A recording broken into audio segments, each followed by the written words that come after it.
Hello friends and welcome to ECE GATE 2017। मैं हूं सत्यविजय तिवारी।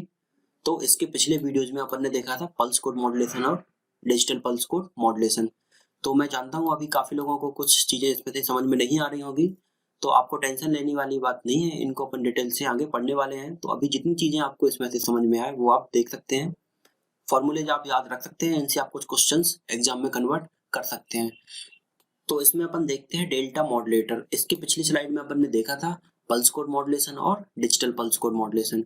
तो पल्स कोड मॉडुलेशन में सबसे बड़ी ड्रॉबैक तो पल्स कोड मॉडुलेशन का सबसे बड़ा ड्रॉबैक ये आ रहा था कि उसमें जैसे जैसे अपन एन की वैल्यू इंक्रीज कर रहे थे तो क्वांटाइजेशन एरर की वैल्यू डिक्रीज हो रही थी। तो यहाँ तक तो ठीक था, लेकिन जैसे जैसे अपन एन की वैल्यू और बढ़ाते जा रहे थे तो उसके साथ अपनी बैंडविड्थ भी इंक्रीज हो रही थी। तो ये इसका ड्रॉबैक था। तो अपन ने इस ड्रॉबैक को दूर करने के लिए डेल्टा मॉडुलेशन में अपन ने क्या किया कि तो डेल्टा मॉडुलेटर देखते हैं अपन। डेल्टा मॉडुलेटर क्या कर रहा है, आपका चैनल की बैंडविड्थ को सेव कर रहा है। बैंडविड्थ आपकी क्या होती है, आरबी बाई 2। आरबी आपका क्या होता है, n into f s divide by 2। तो इसमें अपन ने क्या किया, डेल्टा मॉडुलेटर में एन की वैल्यू ही फिक्स कर दी। एन की वैल्यू अपन ने कितनी कर दी, 1 कर दी। तो एन की वैल्यू यहाँ पर हो जाएगी आपकी 1। तो आरबी जो हो जाएगी आपका, आरबी हो जाता है आपका एन एफ एस। तो एन की वैल्यू 1 होगी तो आरबी हो जाएगा आपका एफ एस। आरबी हो गया आपका एफ एस। अब आपका जो लेवल था, अब लेवल आपका क्या हो जाएगा, एक तो डेल की वैल्यू जब 1 होगी और दूसरी डेल की वैल्यू जब 0 होगी। डेल होता है आपका step size. 1 bit digital pulse code modulation को अपन डेल्टा मॉडुलेटर भी बोल देते हैं। अब इसमें अपन और आगे देखते हैं, दो टाइप से एरर होती है डेल्टा मॉडुलेटर में। एक होती है स्लोप ओवरलोड एरर, दूसरी होती है ग्रैनुलर एरर। तो ये किस टाइप से एरर होती है इसमें, जब डेल की वैल्यू डेल ऑप्टिमम वैल्यू से कम होती है तब आपकी एरर होती है स्लोप ओवरलोड एरर। और जब डेल की वैल्यू, स्टेप साइज की वैल्यू डेल ऑप्टिमम की वैल्यू से ज्यादा होती है तब होती है आपकी ग्रैनुलर एरर। तो इनको आपको याद रखना, ये बहुत इंपॉर्टेंट है। डेल्टा मॉडुलेटर में दो टाइप से एरर होती है, स्लोप ओवरलोड एरर और ग्रैनुलर एरर। अब डेल ऑप्टिमम अपॉन टीएस आपका क्या होता है, डेल ऑप्टिमम अपॉन टीएस होता है D by D T of message signal. Message signal का अपन डिफरेंशिएट कर देंगे तो डेल ऑप्टिमम अपॉन टीएस की वैल्यू अपन को मिल जाएगी। तो स्लोप ओवरलोड एरर कब होगी आपकी, जब डेल ऑप्टिमम अपॉन टीएस आपका ग्रेटर होता है स्टेप साइज से।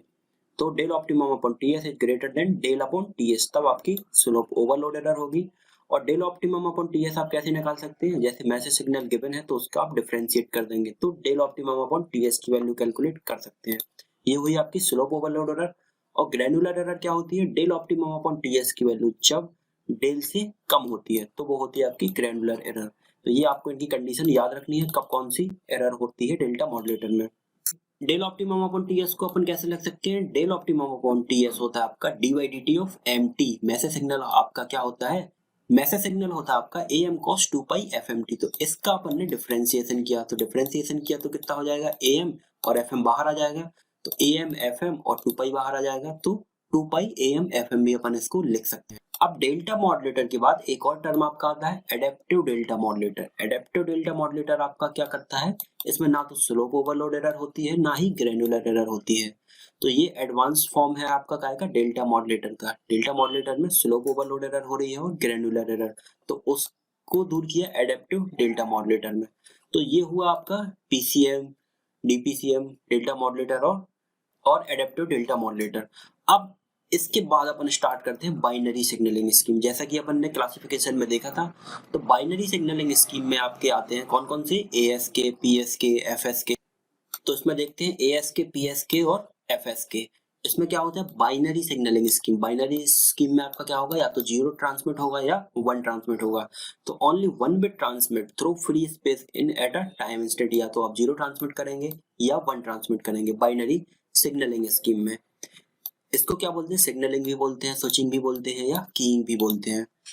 अब देखते हैं एक एक करके अपन एएसके, पीएसके और एफएसके। एएसके एम्पलीट्यूड शिफ्ट की, पीएसके फेज शिफ्ट की और एफएसके फ्रीक्वेंसी शिफ्ट की। एएसके अपन देखते हैं, एएसके आपका क्या हुआ, एम्पलीट्यूड शिफ्ट की। एएसके में अपन ने देखा कि 1 से डिनोट किया अपन ने, दो टाइप से वोल्टेज लेते हैं, एक तो 1 उसको बोलते हैं ऑन और 0 उसको बोलते हैं ऑफ। तो 1 से डिनोट करते हैं एसी कॉस 2 पाई एफसीटी और 0 पर आपका 0 वोल्ट हो जाएगा। तो जो एएसके के जनरेशन के लिए अपन मेथड यूज कर रहे हैं वो कौन सी यूज कर रहे हैं, generally generation of this on off coding is used. On off coding इसमें यूज कर रहे हैं। इसमें जो होता है क्वाड्रेचर नल इफेक्ट भी होता है एएसके में, और जो इसकी बैंडविड्थ होती है 2 आरबी। ये आपको याद रखने हैं इसके इंपॉर्टेंट फार्मूले। एएसके की बैंडविड्थ कितनी हुई, 2 आरबी। बैंडविड्थ की बात होगी। अब बात करते हैं अपन एनर्जी पर बिट। एक टर्म होता है एनर्जी पर बिट, ईबी से उसको डिनोट करते हैं। तो ई होता है आपका AC square by 2 into TB. TB होता है आपका बिट ड्यूरेशन, AC होता है कैरियर सिग्नल का एम्पलीट्यूड। तो ईबी आप ऐसे कैलकुलेट कर सकते हैं, एनर्जी पर बिट, इसको जूल से इसकी यूनिट हो गई। अब AC आप इसमें से क्या लिख सकते हैं, square root of 2 EB upon TB। अब बात करते हैं अपन इसके कॉन्स्टेलेशन डायग्राम की। तो ASK, PSK और FSK का अलग अलग कॉन्स्टेलेशन डायग्राम देखते हैं। तो ये हुई एक्सिस इसकी। इसमें बस ये याद रखना है आपको कि जो ASK में होता है वो रूट EB तक डिस्टेंस होती है सेंटर पॉइंट से, 0 से रूट EB तक डिस्टेंस होती है आपकी ASK में। तो डिस्टेंस हो गई इसकी कितनी, रूट EB। अब इसको अपन और आगे कंपेयर करेंगे, PSK में क्या होता है और FSK में क्या होता है। PSK में अपन देखते हैं तो 1 होता है, वो होता है आपका AC cos 2 pi FCT, और 0 होता है आपका AC cos 2 pi FCT plus 180 degree. PSK मतलब फेज शिफ्ट की। तो इसमें आप देख सकते हैं कि इसका फेज 0 है और इसमें अपन ने शिफ्ट कर दिया 180 डिग्री के फेज से। अब इसमें देखते हैं बेसिकली अपन generation of PSK। Generation of PSK के लिए अपन यूज करते हैं non return to zero coding. देखो मैं आपको यहाँ पर बता देता हूँ, जो PSK में अपन यूज करते हैं उसका सिग्नल कुछ ऐसे होता है। मतलब ये वैल्यू आपकी 0 पर नहीं है, यहाँ पर 1 है और यहाँ पर -1 है, इनके बीच में मूव करती है, इसलिए इसको क्या बोलते हैं, non return to zero coding. और जो ASK होता है उसकी जो सिग्नल होता है वो कुछ इस टाइप से होता है, इस टाइप से। तो ये देखिए यहाँ पर 1 है और यहाँ पर 0, तो उसमें ऑन ऑफ कोडिंग यूज होती है और PSK में non return to zero coding use होती है। तो ये आपको याद रखना है। इसमें PSK भी QNE से अफेक्ट होता है, जो DPSK होता है वो QNE से अफेक्ट नहीं होता है। अब इसकी जो बैंडविड्थ होती है, बैंडविड्थ इसकी होती है 2RB। PSK की बैंडविड्थ होती है आपकी 2RB। ASK की बैंडविड्थ भी कितनी थी, 2RB। और जो एनर्जी पर बिट होती है वो होती है कितनी, AC स्क्वायर बाई 2 TB। ये सेम रहती है। तो ये आपको फॉर्मूले इनके याद रखने हैं। अब PSK का अपन कॉन्स्टेलेशन डायग्राम देखते हैं। ASK के कॉन्स्टेलेशन डायग्राम में यहाँ से 0 से केवल डिस्टेंस कितनी थी, रूट EB तक। PSK में यहाँ तक माइनस रूट EB जा रही है, तो यहाँ से यहाँ तक की डिस्टेंस कितनी हो गई, डिस्टेंस हो गई आपकी 2 रूट EB, 2 रूट EB। तो ये हुई PSK का कॉन्स्टेलेशन डायग्राम। अब बात करते हैं FSK की, फ्रीक्वेंसी शिफ्ट की। तो FSK में भी अपन non return to zero coding use करते हैं, जो PSK में भी यूज कर रहे थे। तो इसमें 1 से अपन डिनोट कर रहे हैं AC cos 2 pi F1t, और 0 को डिनोट कर रहे हैं किसी दूसरी फ्रीक्वेंसी से, AC cos 2 pi F2t। तो 1 आ रहा है आपका AC cos 2 pi F1t दूसरी फ्रीक्वेंसी पर, और 0 आ रहा है आपका AC cos 2 pi F2t दूसरी फ्रीक्वेंसी पर। अब इसमें अपन देखते हैं F1 जो हो जाता है वो होता है आपका NRB। तो FSK के अंदर जो फर्स्ट फ्रीक्वेंसी होगी वो हो जाएगी N1 times of RB। N1 और N2 यहाँ पर एक इंटीजर का काम कर रहे हैं, और F2 जो हो जाएगी वो हो जाएगी N2 टाइम्स ऑफ RB। इसमें भी QNE से अफेक्टेड होता है, और जो इसकी बैंडविड्थ होगी FSK की बैंडविड्थ कितनी हो जाएगी, F1 minus F2 plus 2RB। F1 minus F2 plus 2RB। तो ये इसमें से आपको जितनी चीजें समझ में आ रही हैं वो आपको याद रखनी है, बाकी ये अपन इसको डिटेल्स में पढ़ेंगे अभी।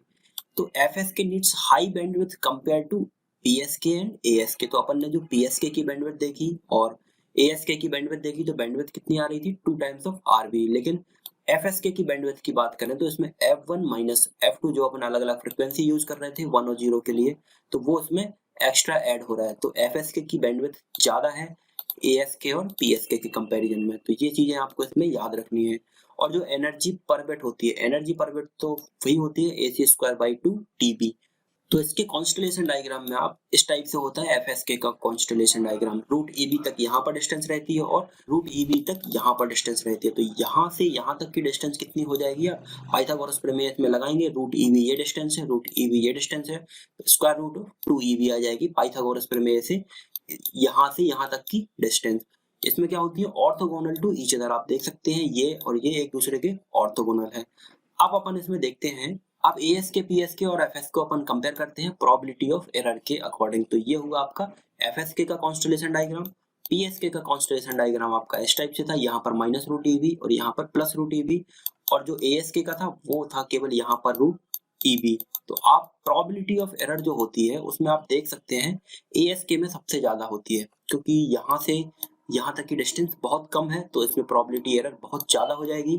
फिर यहाँ से यहाँ की डिस्टेंस थोड़ी ज्यादा है, तो FSK में उससे कम होगी ASK कंपैरिजन में। और PSK में सबसे ज्यादा डिस्टेंस होती है यहाँ से यहाँ पॉइंट की, तो पीएसके में सबसे कम प्रोबेबिलिटी ऑफ एरर होती है। तो इस टाइप से आप इनकी याद रख सकते हैं। ये सीक्वेंस होता है प्रोबेबिलिटी ऑफ एरर का, सबसे ज्यादा एएसके में, फिर एफएसके में, फिर सबसे कम पीएसके में।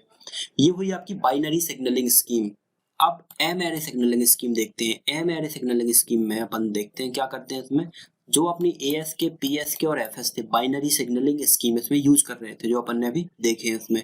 इसमें क्या कर रहे थे अपन, 1 बिट ट्रांसमिट कर रहे थे एक सिंगल टाइम पर। तो n इक्वल्स टू 1 था, तो ओनली या तो 0 ट्रांसमिट हो रहा था या 1 ट्रांसमिट हो रहा था एक टाइम पर। और नंबर ऑफ सिंबल कितने थे अपने पास, 2 थे। नंबर ऑफ सिंबल 2 थे, 0 था और 1 था। तो नंबर ऑफ सिंबल अपने पास 2 थे और बिट ट्रांसमिट हो रही थी 1।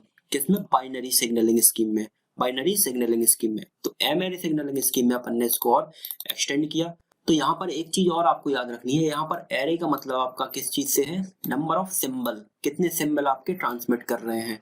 तो जैसे अपन बाइनरी सिग्नलिंग स्कीम में 2 सिंबल ट्रांसमिट कर रहे थे, इसलिए इसको नाम दिया था अपन ने बाइनरी सिग्नलिंग स्कीम। अब जैसे जैसे इसमें अपन नंबर ऑफ सिंबल की वैल्यू बढ़ाते जाएंगे तो इसका नाम चेंज होता जाएगा। जैसे m इक्वल्स टू अपन ने कोई भी वैल्यू इसमें पुट की तो वो हो जाएगा आपका एम एरे सिग्नलिंग स्कीम। तो इस तरीके से आप इनको याद रख सकते हैं।